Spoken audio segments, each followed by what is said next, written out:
Messer und Gabel oder Stäbchen isst und nicht mit den Fingern. Das haben dir deine Eltern beigebracht.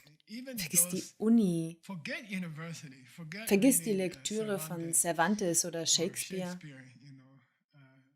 Einfach nur nicht mit den Fingern essen. Alles haben sie dir beigebracht. Sön bedeutet alles von da an. Söne. Rimshin hier ist das Rim in Lamrim. Und das bedeutet, eins nach dem anderen bringen sie dir bei zu gehen, zu sprechen. Sie haben es dir beigebracht. Und das ist der Grund, warum du und ich heute aufstehen und gehen können oder uns ordentlich hinsetzen können oder uns mit anderen unterhalten können. Topame Asanga. Was hat das mit Reden oder Essen zu tun? Es ist fließend. Wir müssen nicht erst darüber nachdenken. Du redest einfach los. Dieses Topame bedeutet, wie drücke ich das am besten aus? Ohne jegliches Zögern. Ja, du beginnst einfach ein Gespräch. Das verdankst du alles ihnen, weil sie dir die ersten Worte beigebracht haben. Und die Tatsache, dass du Topame kannst, dass du nach unten gehen und in dein Auto steigen kannst, ist deshalb möglich, weil sie dir die ersten Schritte beigebracht haben. Also vergiss das nicht. Jetzt geht es um ein besonderes Thema, und zwar um die finanzielle Belastung, die du für deine Eltern warst. Und die ist groß, richtig viel. Als ich heute hier am College angekommen bin, habe ich eine Frau vom Parkplatz fahren sehen. Und hinten im Auto saßen 2, 3 Kinder. Und das Auto sah schlimm aus. Das Auto war alt und kaputt. Und mich hat das gestört. Ich habe gedacht, warum fährst du so ein heruntergekommenes Auto? Und dann sehe ich die Kinder und mir wird klar, oh, deswegen fährst du dieses blöde Auto, weil du Kinder hast und es dir nicht leisten kannst. Es geht dir nicht wie mir. Ich habe das Geld, ich kann mir ein schönes Auto leisten, aber sie nicht. Warum? Ich denke, in den USA kostet ein Kind durchschnittlich $30.000 pro Jahr. Du hast 3 Kinder im Auto. Mir ist ganz egal, was für einen Job du hast. Du kannst dir kein neues Auto leisten. Du kannst dir nur eine alte Schrottlaube leisten, weil da hinten auf dem Rücksitz $30.000 pro Jahr sitzen. Und das ist unglaublich. Natürlich denken junge Leute darüber nicht nach, bevor sie ein Baby bekommen, aber es ist teuer, es ist extrem teuer. Du kannst dann nicht sagen, diese Woche isst du nichts. Und du kannst auch nicht sagen, wir schicken dich ohne Schuhe in die Schule. Du hast keine Wahl, du musst dieses Geld ausgeben. Um auch nur einen einzigen Dollar zu verdienen, ein einziges Stück Silber, ein Silberstück. Sie tat, was auch immer sie tun musste. Und ich erinnere mich, hast du das nächste Bild, CG? Wo ist es? Ja, der Müllwagen. Ich erinnere mich an meine Mutter. Was sie tun musste, um Geld zu verdienen. Damals, als sie jung war in Amerika, mein Vater war weg. Sie hatten sich getrennt. Und so musste meine Mutter plötzlich Geld verdienen. Und sie hat niemals zuvor Geld verdient. Sie hatte keine Ahnung, wie man Geld verdienen konnte, denn das waren die 50er, 60er Jahre, die Hausfrauen. Frauen gingen damals nicht zur Arbeit und plötzlich muss sie Geld verdienen. Und sie denkt, um Himmels Willen. Damals gab es 2 Arten von Arbeit für Frauen, entweder Sekretärin oder Lehrerin. Also entschied sie sich für Lehrerin. Und der Lohn ist geringer als der von Müllmännern. Ich erinnere mich, wir haben uns mal beschwert, meine 4 Brüder und ich. Wir haben gemault. Mama, warum kriegen wir nicht das teurere Müsli? Und sie sagte, das können wir uns nicht leisten. Und wir wollten wissen, warum nicht, Mama? Unsere Freunde kriegen doch auch das teurere Müsli. Und dann fuhr der Müllwagen vorbei und sie sagte, hey, schaut euch den Mann an, der auf dem Müllwagen. Und wir sagten, ja und? Sie sagte, er verdient mehr als eine Lehrerin in Amerika. Versteht ihr? Sie sagte, ich tue alles, was ich kann. Das ist die einzige Arbeit, die ich kriegen kann. Und es ist schwer. Ich mühe mich um jeden einzelnen Dollar. So war das damals eben. Mütter tun alles, was sie tun müssen, um an dieses Geld zu kommen. Sogar Prostitution oder was auch immer sie sonst tun müssen, egal wie schlimm es ist. Sie tun es. Für ihre Kinder tun sie es. Es gibt viele Geschichten in den Sutren von Müttern, die zu Prostituierten wurden, um ihre Kinder zu ernähren oder ähnliches. Eine Frau macht jeden noch so erniedrigenden oder ekelhaften Job, wenn das bedeutet, dass sie Geld für ihre Kinder hat. Und deine Mutter hat das auch getan und meine Mutter hat das auch getan. Es ist ihr egal, was die Leute über sie sagen. Die Meinung anderer Leute interessiert sie nicht. Wenn sie $1 für dich besorgen kann, wird sie ihn für dich besorgen. Und es ist ihr egal, wie schwer sie dafür arbeiten muss. Meine Mutter hat so hart gearbeitet. Wenn sie nach einem ganzen Tag Unterricht heimkam, musste sie noch 3 weitere Stunden Arbeiten korrigieren. Sie kam nie vor Mitternacht ins Bett.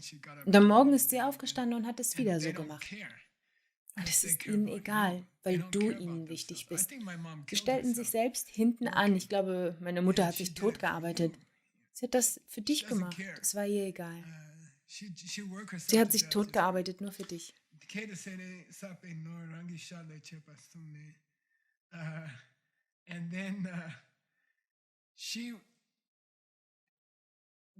Und wenn sie Geld bekommt, dann gibt sie es ausschließlich für dich aus. Sie gibt nichts davon für sich selbst aus. Ich erinnere mich an einen Sommer, an dem wir ans Meer gefahren sind. Ich sagte, Mama, ich will ein Surfboard.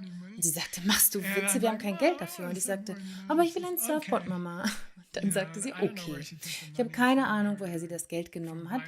Vielleicht von dem, womit sie ihre eigene Kleidung für die Arbeit kaufen wollte. Und sie hat ein Surfboard gekauft. Ich werde das nie vergessen. Wir hatten kein Geld dafür, aber sie hat es irgendwoher genommen. Sie hat es aufgetrieben. Sie treiben es immer irgendwoher auf, das Geld für ihre Kinder, nicht wahr?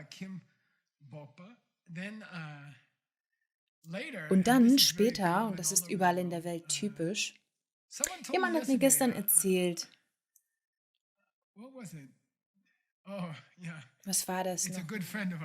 Ah ja, einer unserer guten Freunde plant bereits heute ein Haus für seinen Sohn. Und sein Sohn ist gerade mal 2 Monate alt. Er sagt, ja, wir kaufen jetzt ein Haus, wir kaufen ihm ein Haus, wir nehmen einen Kredit auf und wir zahlen den Kredit ab. Er wird ein Haus haben, wenn er 30 ist und dieses Haus bekommt er von uns. Und ich denke, oh mein Gott, der Junge wurde vor 2 Monaten geboren und seine Eltern planen bereits den Kredit. Allein nur, um ihren Sohn ein Haus geben zu können. Deine Mutter also, sie verschafft dir dein eigenes Haus für deine eigene Familie. Für Mädchen in Tibet kümmert sie sich um einen Ehemann. Sie kümmert sich darum, dass du einen guten Partner bekommst, so wie meine Frau. Oder sie bringt dich ins Kloster, damit du Mönch oder Nonne werden kannst. In Tibet war einer von 6 Einwohnern ordiniert. Es gab 1 Million ordinierter Menschen zur Zeit der Kulturrevolution.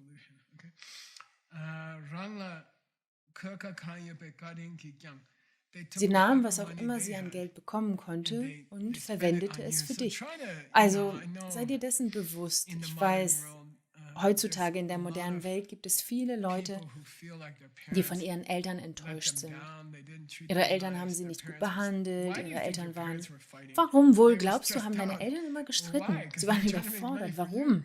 Weil sie Geld für dich verdienen mussten. Ja, sie haben gestritten, ja, sie haben Alkohol getrunken, ja, sie haben Zigaretten geraucht, weil sie die Sorge um dich ausgelaugt hat. Also sei nicht so selbstgerecht gegenüber deinen Eltern. Wenn sie müde und schlecht gelaunt waren, wenn sie sich gestritten oder getrunken haben, dann deinetwegen. Wenn dir also sonst nichts einfällt, weswegen du dich schlecht fühlen könntest, dann kannst du dich deswegen schlecht fühlen.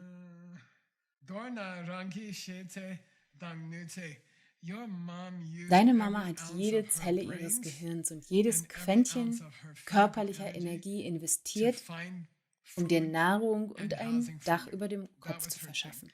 Das war ihr Antrieb, sie hat nichts anderes gemacht.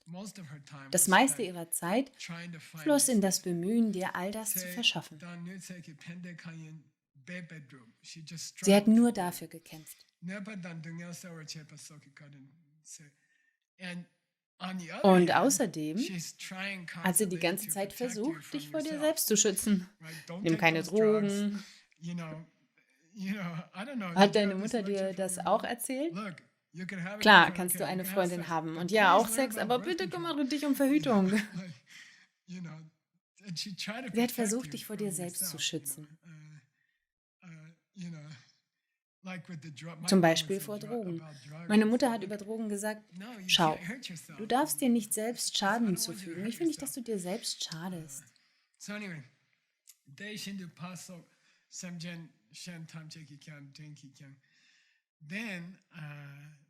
Und dann sind da weitere Leute in deinem Leben. Dein Vater hat viel für dich getan, deine Onkel und Tanten, deine Großeltern, deine Lehrer.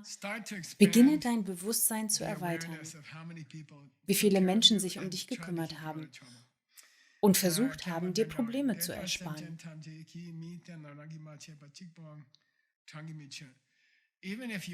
Selbst wenn du all die Male nicht zählst, wo du in einem anderen Körper geboren wurdest, zum Beispiel als Vogel oder als Fisch, sondern nur die Male in einem menschlichen Körper, dann haben sich deine Menschenmutter und dein Menschenvater unzählige Male um dich gekümmert. Genau das haben sie getan. Sie haben absichtlich und freiwillig die Mühe auf sich genommen, dich zu unterstützen.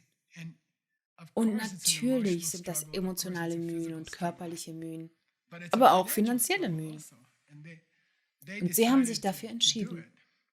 Sie haben sich für ein Baby entschieden, meistens zumindest.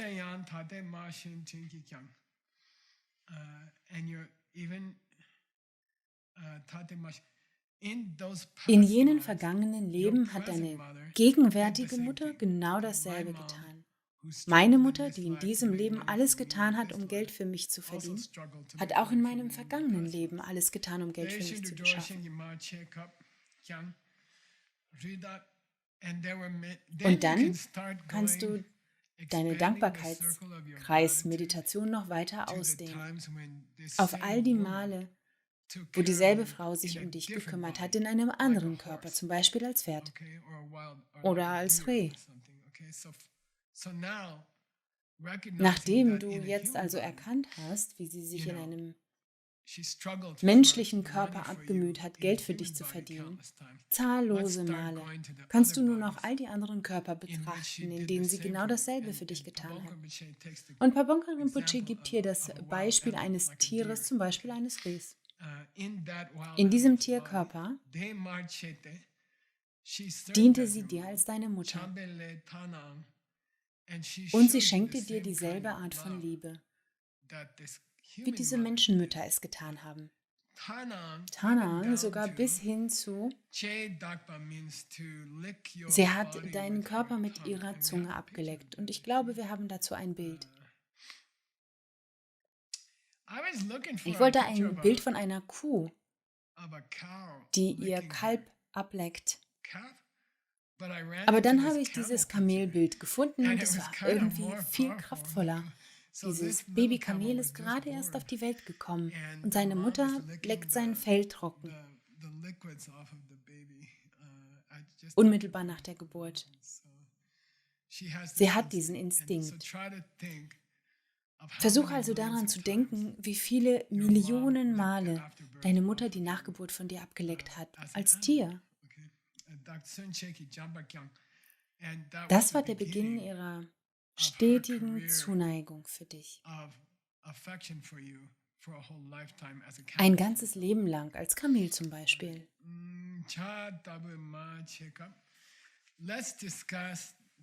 Betrachten wir die Male, wo deine Mutter sich um dich gekümmert hat, als Vogel.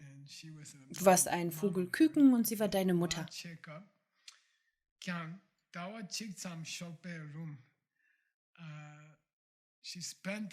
Einen Monat lang hat sie dich gewärmt.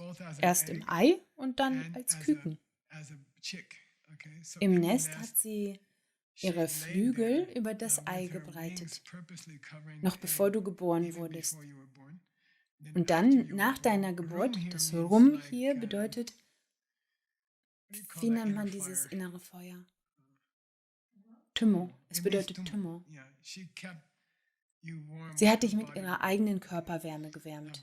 Erst im Ei und dann, nachdem du geschlüpft warst. Und ich erinnere mich daran, in unserer Nachbarschaft gab es einen Jungen, als ich klein war. Und er war böse. Er war einfach ein böses Kind, ein gemeines Kind. Er hat immer gesagt, lass uns Vögel töten gehen. Einmal bin ich mit ihm mitgegangen. Er hatte so eine kleine Pistole, eine Art Luftpistole. Und erst hat er Nester gesucht und dann hat er auf die Vögel geschossen. Wenn die Vogelmutter Junge im Nest hat, fliegt sie nicht weg. Sie legt sich über ihre Babys und ist bereit zu sterben. Sie wird sterben. Sie stirbt lieber, aber sie legt sich über ihre Babys und wartet auf den Schuss. Darüber spricht er hier in dem Text. Selbst wenn jemand den Vogel bedroht mit einem Yupa, Yupa hier bedeutet Danda. Es ist tibetisch für Danda. Wenn jemand mit einem Stock kommt und den Vogel bedroht, ihn töten will, hat die Mutter selbst Rangni. Sie hat Chopa, sie hat Flügel. Sie könnte sie könnte wegfliegen, aber sie bleibt und bedeckt ihr Küken mit ihrem Körper. Hier ist das Che in Rangchensin, Tim. Wofür steht das in Sejis Text? Egoismus. Für das Kind. Sie hat Egoismus für ihr Kind. Das bedeutet, sie gibt ihr eigenes Leben hin, wenn sie dadurch ihr Kind schützen kann. Sogar ein Vogel tut das. Wenn ihr beide lange genug überlebt und sie nicht genug Futter findet und dann einen einzigen Wurm findet, und hier ist das Bild dazu,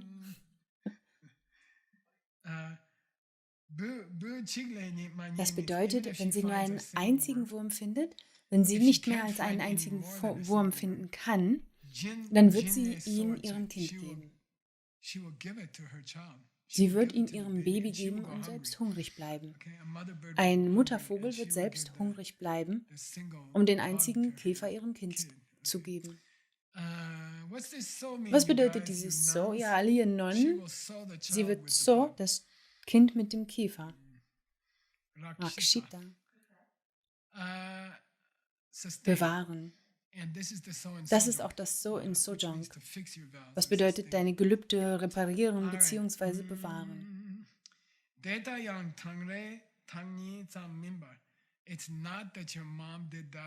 Deine Mutter hat das nicht nur einmal für dich getan. Sie hat dich nicht nur ein- oder zweimal geschützt auf Kosten ihres eigenen Lebens. In jedem einzelnen Leben, in dem sie deine Mutter war, hat sie dich geschützt. Und die kannst die Male, an denen sie für dich gestorben ist, nicht zählen. Golok ist ein Ort in Osttibet und berüchtigt wegen der Räuber dort. Golok. Das ist ein Stammesname, der fast so viel bedeutet wie Räuber.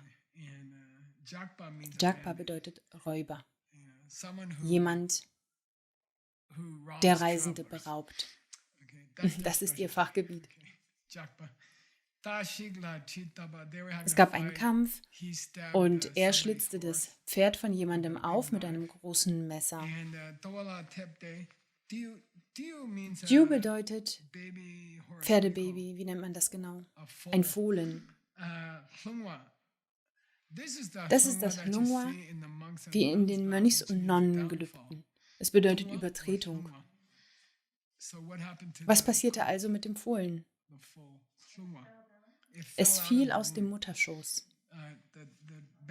Der Räuber hatte den Bauch des Pferdes eines anderen Mannes aufgeschlitzt und heraus kam ein Baby, ein Fohlen. Shikama bedeutet im Todеskampf. Noch während sie starb, leckte die Pferdemutter ihr Baby ab. Noch im Sterben. Sie machte sich Sorgen darum, dass ihr Baby nicht sauber ist oder sowas. Sie stirbt also und sie leckt ihr Baby dabei sauber. Das hier ist dasselbe Chedak, das wir vorhin hatten, mit der Zunge ablecken. Sie hatte Jamba für ihr Fohlen. Sie zeigte ihm ihre Liebe. Als der Jagpa das Chong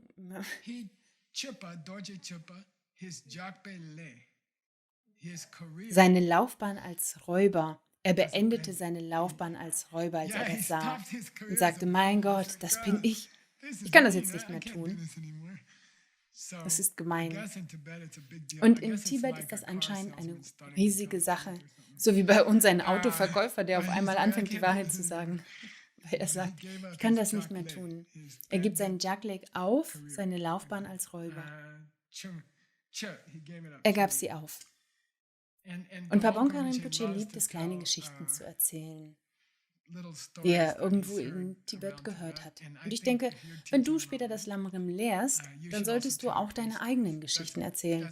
Das ist Teil der Tradition.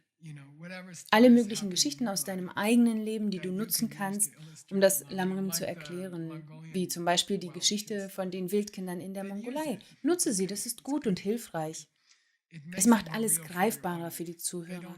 Bei ihnen gibt es keine Räuber auf Pferden, um über sie zu sprechen. Das hoffe ich. Was, wenn das Fohlen du gewesen bist? Was, wenn das Fohlen, das der Golok-Räuberhäuptling gesehen hat, wie es abgeleckt wurde, du gewesen bist?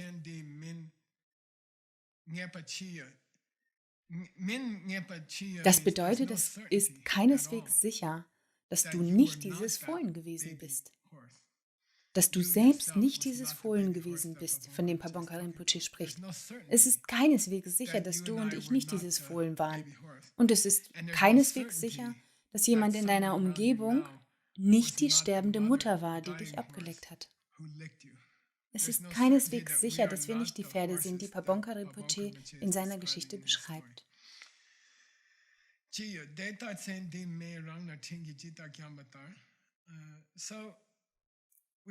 Wir haben also festgestellt, dass sich deine Mutter abgemüht hat, um für dich zu sorgen, finanziell, emotional, erzieherisch, logistisch, in diesem Leben. Du musst darüber nachdenken, wie jedes andere Lebewesen genau dasselbe für dich getan hat. In vielen Leben, in unzähligen Leben. Es ist eine wunderschöne Meditation, die man machen kann. Es ist eine wunderschöne Praxis, die man machen kann. Manchmal sind wir niedergeschlagen. Ich war gestern niedergeschlagen, mir ging es nicht gut. Du weißt, Dinge passieren in unserem Leben. Wir sind traurig über unser Leben oder über Dinge, die nicht so gut laufen. Und dann ist es immer gut, das ist eine Alternative, wenn du eine Lamrim-Praktizierender bist. Wenn du das Lamrim studiert hast oder das Lamrim gehört hast, dann hast du immer die Möglichkeit, dich einfach hinzusetzen und an das Pferd und das Fohlen zu denken. Daran zu denken, dass jeder in deinem Leben dich abgeleckt hat, als sein oder ihr Fohlen. Ich glaube, dass diese Lamrim-Meditationen dich sehr froh machen werden und dankbar gegenüber anderen Leuten. Dann hat das Lamrim einen unmittelbaren Effekt, wenn du niedergeschlagen bist oder dich wertlos fühlst. Dann stell dir einfach vor, wie jeder im Raum dich ableckt, als wärst du sein oder ihr Fohlen. Und das stimmt ja auch, das warst du. Und dann schöpfe neuen Mut. Ich meine, wir alle haben schon füreinander gesorgt. Wir alle haben unser Leben füreinander gegeben, zahllose Male.